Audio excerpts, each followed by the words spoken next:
સૌરાષ્ટ્રમાં શક્તિ વાવાઝોડું ત્રાટકવાનું હતું તે તો ગયું, પરંતુ હવે બીજું વાવાઝોડું ત્રાટકવાની તૈયારીમાં છે। આ વાવાઝોડું ગોપાલ ઇટાલિયાના સ્વરૂપમાં છે। ગોપાલ ઇટાલિયાને વિસાવદરની ચૂંટણીથી પ્રજાની શક્તિનો અને પોતાની શક્તિનો અંદાજ આવી ગયો છે। આના સથવારે હવે ગોપાલ ઇટાલિયા ફક્ત વિસાવદર જ નહીં, સૌરાષ્ટ્રને પોતાની કાર્યભૂમિ બનાવી લીધી છે।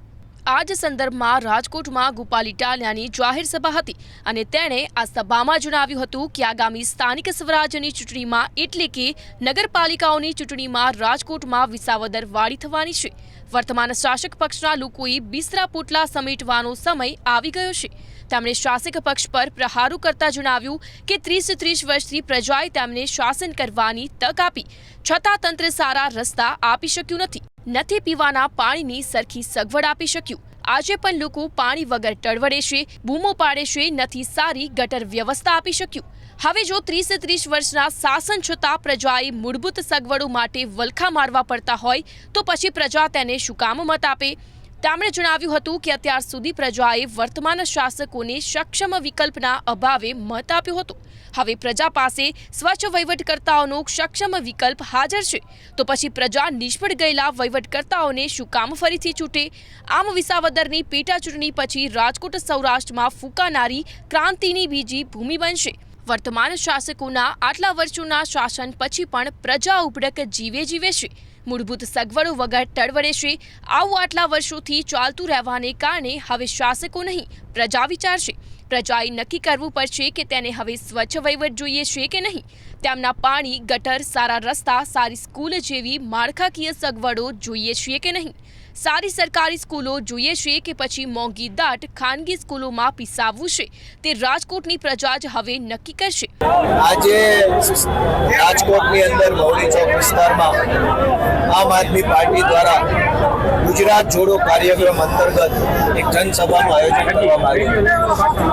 જે રીતે આ જનસભાની અંદર ખૂબ વિશાળ સંખ્યામાં જબરજસ્ત જનમેદનીએ હાજરી આપી અને હાજરી કરતા પણ મોટો એમનો ઉત્સાહ, જે ઉર્જા, જે ઉત્સાહ, જે જોશ, જે જુસ્સો આજે આ ઉપસ્થિત જનમેદનીમાં હતો એ બતાવે છે કે રાજકોટમાંથી બહુ મોટા પાયે વિસાવદર વાળી થવાની છે કોર્પોરેશન।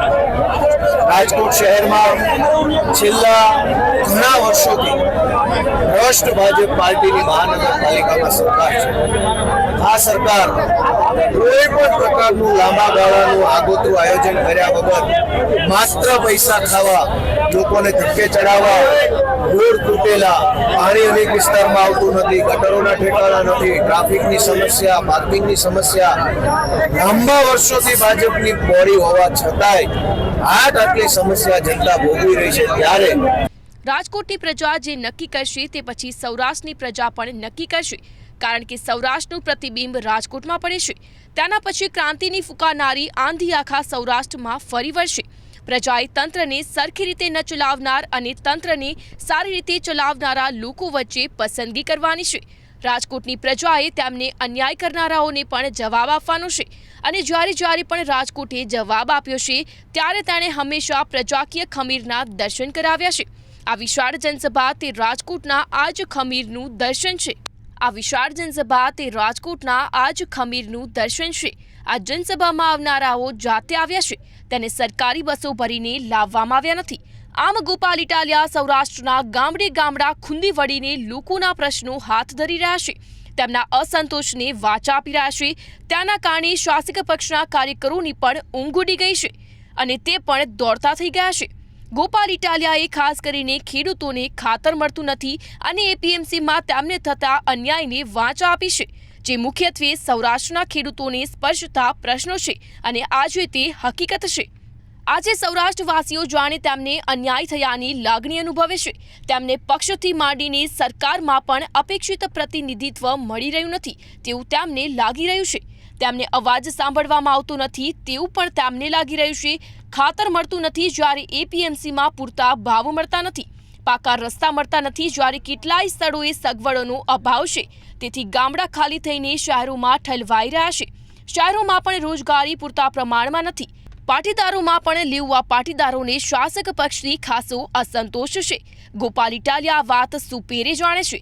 તેથી જ તે લેઉવા પાટીદારોની વસ્તી જ્યાં છે ત્યાં મોટા પાયા પર સભા કરી રહ્યા છે. આમ ગોપાલ ઇટાલિયાએ નક્કી કરી લીધું છે કે તે આખા સૌરાષ્ટ્રમાં પક્ષનું પરચમ લહેરાવીને જ રહેશે. આથી જ ગોપાલે લેઉવા પાટીદારોના વર્ચસ્વવાળા પેડક રણછોડનગર સહિતના વિસ્તારોને આવરી લેતી જાહેર સભાને સંબોધી હતી. તેના પછી હવે તેમણે આવી જ લેઉવા પાટીદારોના વર્ચસ્વવાળા બીજા વિસ્તાર ધરાવતા મવડીમાં જાહેર સભા સંબોધી છે. અહીં તેમણે બાપા સીતારામ ચોકમાં સભા સંબોધી હતી. ગોપાલ ઇટાલિયા જાણે છે કે તેમણે ઘણું જબરજસ્ત અને ભગીરથ કાર્ય પાર પાડવાનું છે. ભાજપની આખી વોટ બેંકની કિલ્લેબંધી તોડવાની છે. તે સુપેરે જાણે છે કે આટલું મોટું ગઢ કઈ એક ઝાટકે નીચે નહીં આવે. ગઢના કાંગરા ખરતા પણ વાર લાગે છે.